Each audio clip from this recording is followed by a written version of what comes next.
And now Congressman Matt Gaetz is formally calling on the Weaponization Subcommittee to launch a full investigation into this evidence of massive corruption from the intelligence community. Joining me now is the fearless Congressman from Florida's 1st District, Congressman Matt Gaetz. Thank you so much. It's a pleasure, truly, to have you back on the program.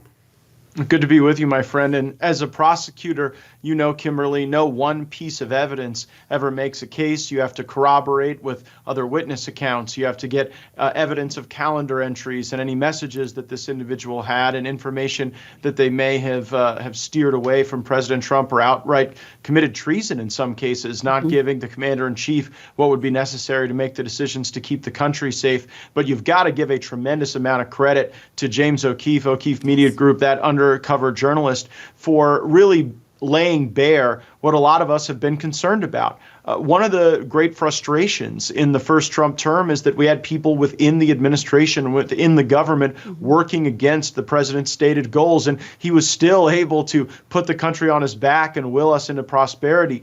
But with folks like this assembled and working together to try to shape the very nature of truth itself, it's important that Congress step forward. So I think that begins with a transcribed interview of this particular witness, and from there, it's documents and other corroborating evidence.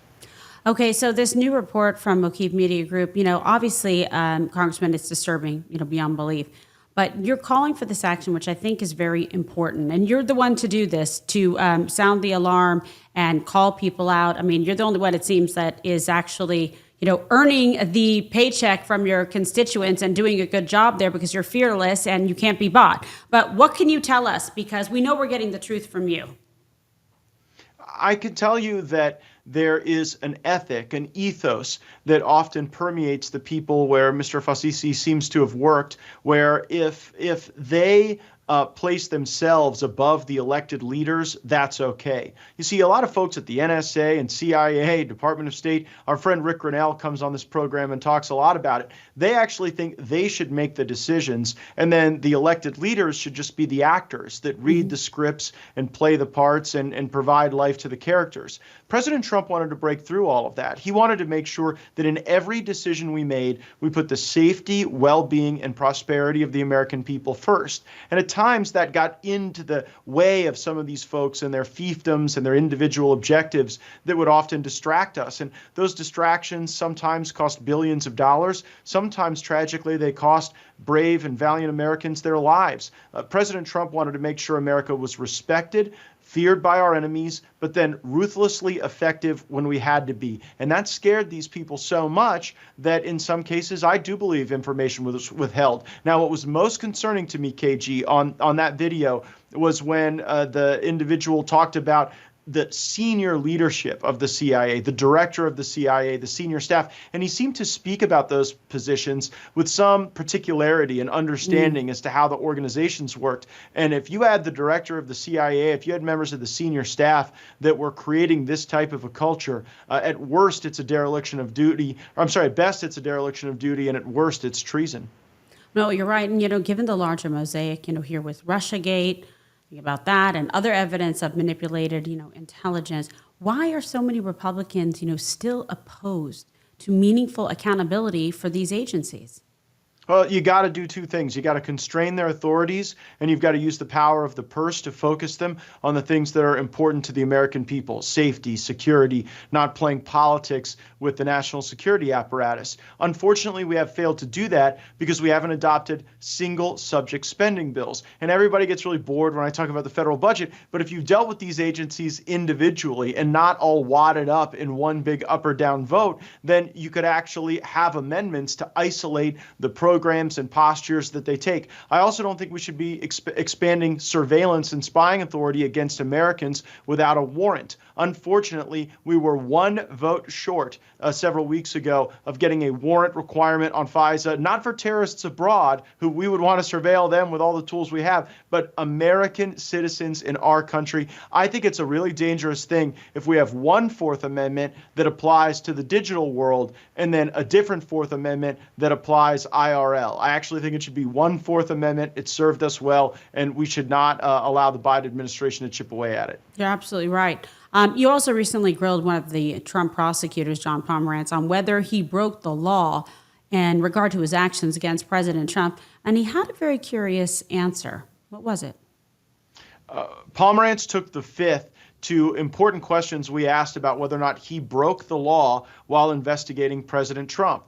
We also asked whether or not he broke the canons of legal ethics, any legal standards. And remember, this was the lawyer that was dispatched to the Manhattan DA's office in order to get Trump. So this wasn't the work like you did where you follow the facts and the law from law enforcement. This is a pre-stated political objective. This is political taint. It should result in the immediate dismissal of this entire case against President Trump in Manhattan. I absolutely agree. I mean, it's serious evidence that warrants dismissal. So I also know you have concerns, about Capitol Hill's latest push for a bill to combat anti-Semitism.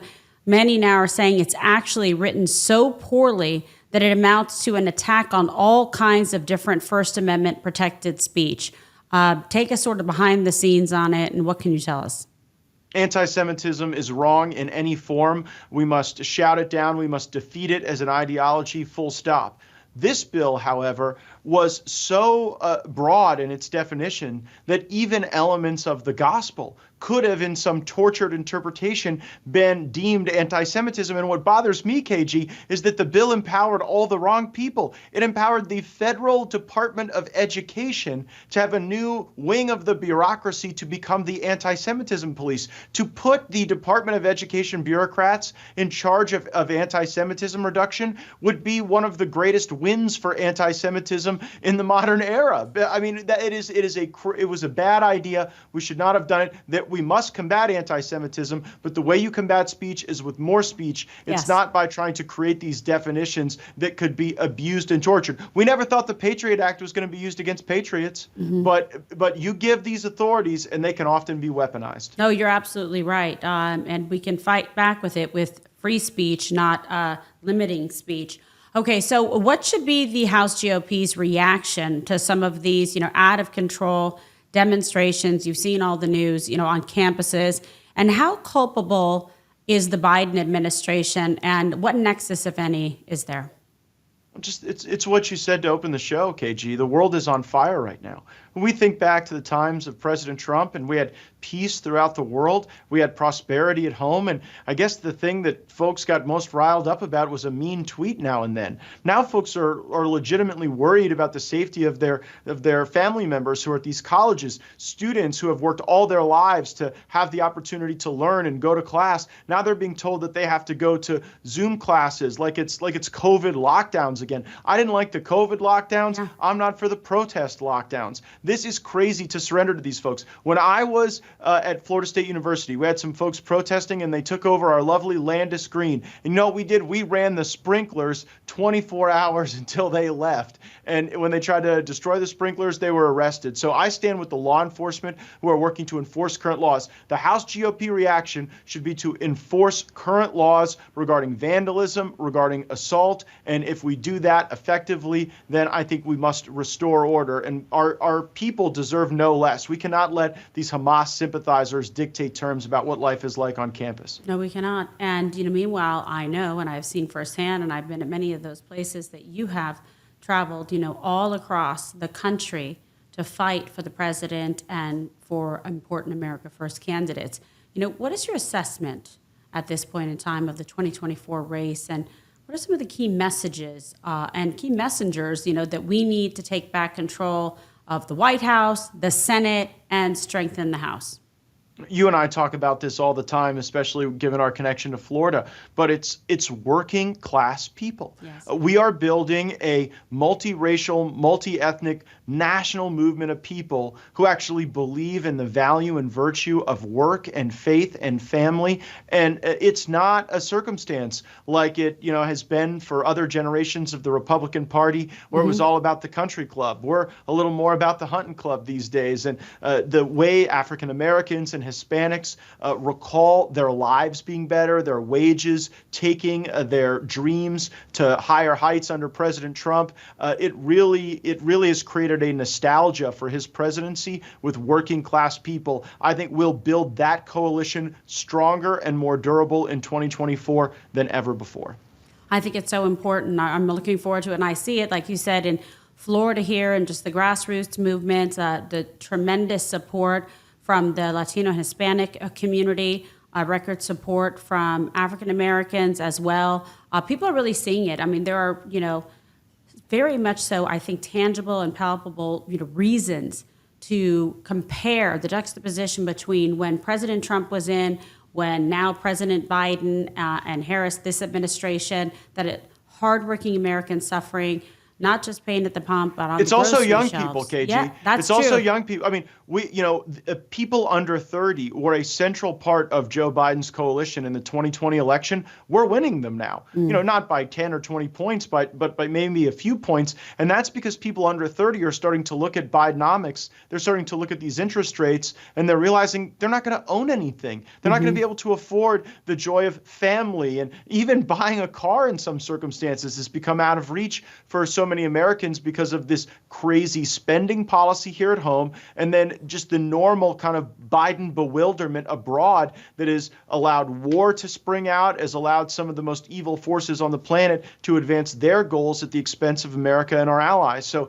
peace in the world, prosperity at home. I think that's really a unifying message. We're going to have the unifying movement that people want to be a part of. All Democrats can offer is, low energy and high taxes, high interest rates, and low T. Who wants that? Low? Did Not you just say you. low T? I don't want Of course. that. All right. Well, you're the best, Congressman. We absolutely love you. Look at that hair. Come on now. Thank you, KG. All right.